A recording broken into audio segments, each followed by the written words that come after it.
সে যে কেন আসে না, কিছু ভালো লাগে না, এবার আসুক তারে আমি মজা দেখাবো। দেখবেন ভাই যখন বিদেশে থাকে, এলাকায় দেবর আমদানি কমে না বাড়ে, ওরা তখন এসে স্লোগান দেয়, ভাই ভাইয়া তোমার বর, আমি যে দেবর, ভেবে দেখো ভাবি কার কত দাবি, ভাই গেছে মালয়েশিয়া, আমি তো দেশে আসি। হাজারো ব্যথা বেদনার পরে ফিরে আসনি তুমি আপন ঘরে, দিনের আলো তুমি সরিয়ে দিতে চলে গেলে মদিনায় মক্কা ছেড়ে। হে রাসূল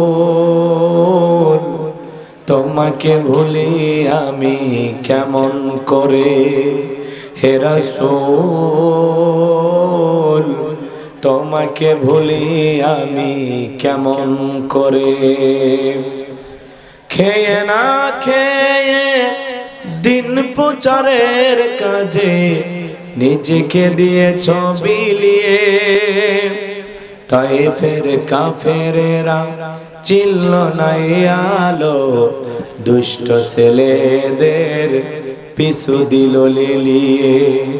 পাথরের আঘাতে ক্ষত বিক্ষত হয়ে সারা শরীর থেকে রক্ত ঝরে, হে রাসূল তোমাকে ভুলি আমি কেমন করে, হে রাসূল তোমাকে ভুলি আমি কেমন করে। হীরার গুহায় তোমারই ধ্যান, আসমান থেকে আসে আল কোরআন। হীরার গুহায় তোমারই ধ্যান, আসমান থেকে আসে আল কোরআন।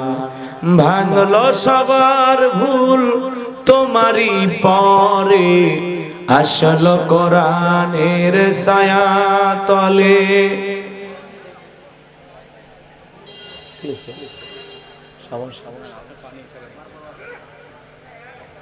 একটু জিকির করেন লা ইলাহা। কুয়াশা সাইটে বসবো একটু।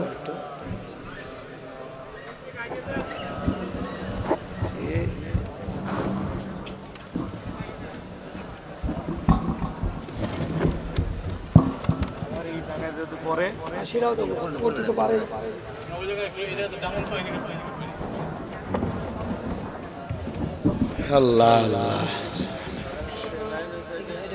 জোরে লা ইলাহা ইল্লাল্লাহ, জোরে ক্যামেরার পজিশন ঠিক করে নেন। লা ইলাহা ইল্লাল্লাহ, জোরে সবাই বসেন, কথা বললেন জোরে লা ইলাহা ইল্লাল্লাহ, জোরে লা ইলাহা, জোরে লা ইলাহা। ফুলের বুকে থাকলে মধু ভ্রমর যেমন আসে, কোরআনের জ্ঞান থাকলে বুকে সবাই ভালোবাসে। লা ইলাহা ইল্লাল্লাহ, জোরে লা ইলাহা ইল্লাল্লাহু মুহাম্মাদুর রাসূলুল্লাহ। জবান ছেড়ে এক বাক্যে পড়ছি সাল্লাল্লাহু আলাইহি ওয়াসাল্লাম। বাংলাদেশের ঐতিহ্যবাহী পাবনা জেলার সাতিয়া থানার অন্তর্গত আহমদ আলী হিফজুল কোরআন এতিমখানা ও ক্যাডেট মাদ্রাসার উদ্যোগে আজকের বিরাট ইসলামী জালসার সম্মানিত সুযোগ্য অনারেবল প্রেসিডেন্ট, বিশিষ্ট আলেম দ্বীন, মুফাসসির কোরআন আলহাজ হযরত মাওলানা মাহতাব উদ্দিন বিন মুসির সাহেব, আল্লাহ পাক তার গোলামকে হায়াতে তৈয়বা সিয়াতে কুলিয়া দান করুন, সকলে বলুন আমিন। আজকের প্রোগ্রামের বিশেষ অতিথি বিশিষ্ট আলেমী দ্বীন, বিশিষ্ট সমাজসেবক, সাবেক উপজেলা চেয়ারম্যান জনাব মাওলানা মোহাম্মদ মুখলিসুর রহমান সাহেব, আল্লাহ পাক তার গোলামকে হায়াতে তৈয়বা সিয়াতে কুল্লে দান করুন, জনগণের খেদমতের জন্য কবুল করুন, সকলে বলুন আমিন। আলোচনাকে ধন্য করেছেন উত্তরবঙ্গের শ্রেষ্ঠ বক্তা, বিশিষ্ট আলেমী দ্বীন, মুফাসসির কোরআন, হাজারো আলেমের উস্তাদ আলহাজ মাওলানা মোহাম্মদ মাহতাবউদ্দিন বিন মুসির সাহেব, সাবেক প্রিন্সিপাল বোয়ালমারি কামিল মাদ্রাসা সাথিয়া পাবনা। আল্লাহ পাক তার এই গোলামকে হায়াতে তৈয়বা সিয়াতে কুল্লে দান করুন, মৃত্যু পর্যন্ত দ্বীনের খেদমতের জন্য কবুল করুন, সকলে বলুন আমিন। মঞ্চে উপস্থিত সম্মানিত ওলামায়ে কেরাম, সামনে বসা পিতৃ সমতুল্য মুরব্বী বাবাজিরা, কলিজার টুকরা প্রাণপ্রিয় যুবক ভাইয়েরা, ছোট্ট ছোট্ট সোনামানিকেরা, পর্দার আড়ালের সম্মানিত বলা সরলা আবেদা সালেহা মা ও বোনেরা, প্রশাসনের সম্মানিত পুলিশের ভাইয়েরা, ডিবির ভাইয়েরা, জাতির বিবেক প্রিয় সাংবাদিক বন্ধুগণ, বিভিন্ন রাজনৈতিক দলের সম্মানিত নেতা কর্মী ভাইয়েরা, সবাইকে আরেকটি বার সালাম দিচ্ছি। আশা করছি সকলেই সালামের জবাব জোরে সোরে দেবেন। আসসালামু আলাইকুম ওয়া রাহমাতুল্লাহি ওয়া বারাকাতুহু। আমরা শুকরিয়া আদায় করতেছি সেই মহান রবের দরবারে, আল্লাহ পাক সুবহানাহু ওয়া তাআলা অত্যন্ত দয়া করে, করুণা করে, মায়া করে, মহব্বত করে, ভালোবেসে, পছন্দ করে অত্র এলাকা থেকে গনে গনে গুণান্বিত করে, যাচাই বাছাই করে শুধুমাত্র কেবলমাত্র কোরআনুল কারীমের মহব্বতে আজকের মাহফিলে আসার বসার সুযোগ দান করেছেন। সে মহান রবের দরবারে সিজদাবনত চিত্তে কালিমাতুশ শুকর আদায় করে পড়ছি আলহামদুলিল্লাহ। হয় নাই কৃপণতা অলসতা দূর করে মুসলমান হিসাবে সিংহের মতো বাঘের মতো গর্জন দিয়ে আল্লাহর দেয়া জবান দ্বারা দুইটা ঠোঁট নাড়ায়া শরীরের সবটুকু শক্তি উজাড় করে চিৎকার মেরে জবান ছেড়ে বলুন আলহামদুলিল্লাহ। পড়ুন রব্বানা লাকাল হামদ হামদান কাসীরান তাইয়িবান মুবারাকান ফীহি। লক্ষ কোটি দরুদ সালাম মানবতার শ্রেষ্ঠ বন্ধু বিশ্বনবী বিশ্বনেতা জেনবে আইয়ামে জাহিলিয়াতের যুগে আগমন করে অসভ্য মানুষগুলোকে সভ্য বানিয়েছেন, অভদ্র মানুষগুলোকে ভদ্র বানিয়েছেন, কোরআন নামের সংবিধান দিয়া কোরআনের রাজ কায়েম করে সোনালী যুগ উপহার দিয়া মদিনার পাক ভূমিতে শায়িত আছেন। সে রাসূলের প্রতি কলিজা ভরা মহব্বত নিয়ে পড়ছি দরুদ সালাম, সকলেই পড়ুন সাল্লাল্লাহু আলাইহি ওয়াসাল্লাম। সম্মানিত ভাইরা, আজকের প্রোগ্রামে আসতে পেরে বসতে পেরে আপনারা খুশি না বেজার? কারা কারা বেজার দুই হাত তুলে দেখান। আলহামদুলিল্লাহ। পাবনার মানুষ অনেক চালাক। আপনাদের বাড়ি পাবনা, আপনাদের নাই কোনো ভাবনা। বাতিল আসলে এলাকা থেকে ছাড় পাবেন। পাবনার মাটি ইসলামী আন্দোলনের ঘাঁটি, কথা বলেন ঠিক কিনা? এই মাটি থেকে ইসলামী আন্দোলনের বড় বড় নেতাদের জন্ম হয়েছে, কথা বলেন ঠিক কিনা? সাথিয়ার মানুষ তারা ইসলামের জন্য জীবন দিতে পারে, এটার প্রমাণ হয়েছে কিনা? জোরে বলেন। আমার ভাইয়েরা, মনে রাখবেন, যারা চোর, যারা ডাকাত, যারা খনি, যারা দেশটাকে লুটে পুটে খেয়েছে, এরাই কিন্তু পালিয়ে গেছে, কথা বলেন ঠিক কিনা? ভালো মানুষেরা পালায় না। পালায় কারা? যারা খনি, কথা বলেন ঠিক কিনা? যারা মিথ্যা মানবতার দোহাই দিয়া মিথ্যা মামলার আসামি বানায়া এদেশের সূর্য সন্তানদেরকে হত্যা করেছে, কথা বলে ঠিক কিনা? আমার ভাইয়েরা, ইতিহাস কিন্তু ঘটনা ঘটার পরে লেখা হয়, কথা বলে না কেন? ঘটনা ঘটার আগে ইতিহাস লেখা যায়? কোথায় কি ঘটবে ঘটনা ঘটার পরে ইতিহাস লেখা যায়, কথা বলে ঠিক কিনা? আমার ভাইয়েরা, যাদের উপর নির্যাতন জুলুম করা হয়েছে, যাদেরকে পাকিস্তানের রাজাকার বলা হয়, তারা কেউ পাকিস্তানে যায় নাই, কিন্তু যাদেরকে ভারতের দালাল বলা হয়, তারা কিন্তু ঠিকই ভারত পালিয়ে গেছে, কথা বলে ঠিক কিনা? এই জন্য আমরা বলতে চাই, বড় বড় কথা বলতো যারা, আজকে পালিয়ে গেছে তারা, কথা বলে ঠিক কিনা? আমরা পরিষ্কার ভাবে বলতে চাই, স্বৈরাচার মুক্ত করার জন্য, জালেম মুক্ত করার জন্য এই দেশের মানুষ যেভাবে রক্ত দিয়েছে, আগামীতে আমরা ইসলামের জন্য রক্ত দেব ইনশাআল্লাহ।